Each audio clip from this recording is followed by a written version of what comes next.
ಎಲ್ಲರಿಗೂ ಜೈ ಭೀಮ್ ವಂದನೆಗಳು.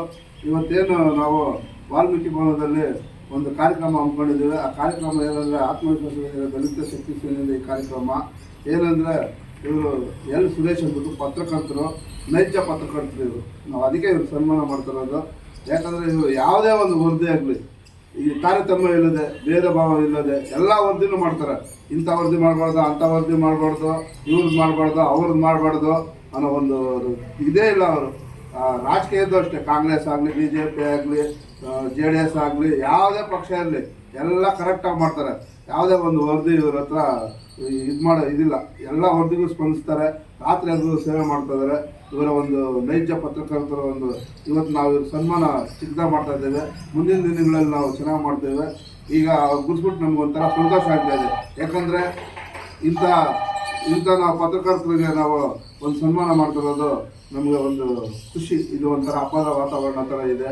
ಇಲ್ಲಿ ಬಂದಿರೋ ಒಂಥರ ನಮ್ಮ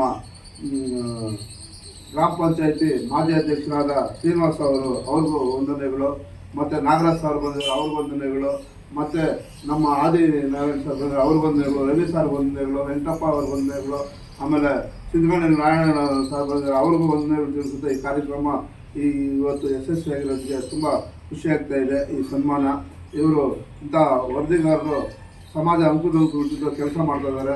ಸಮಾಜಕ್ಕೆ ಒಳ್ಳೆ ದಾರಿದೀಪವಾಗಿದ್ದಾರೆ. ಸಮಾಜಕ್ಕೆ ಒಳ್ಳೆ ಮಾದರಿಯಾಗಿದ್ದಾರೆ ಈ ಪತ್ರಕರ್ತರು. ಇಂಥ ಪತ್ರಕರ್ತರು ಇನ್ನೂ ಹೆಚ್ಚು ಬರಬೇಕು.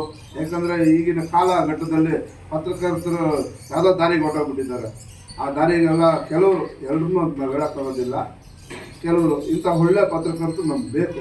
ಯಾಕಂದರೆ ಎಲ್ಲ ವರದಿಗೂ ಸ್ಪಂದಿಸ್ತಾರೆ ಇವರು. ಇಂಥ ವರದಿಲ್ಲ, ಅಂಥ ವರದಿಲ್ಲ ಅಂತ.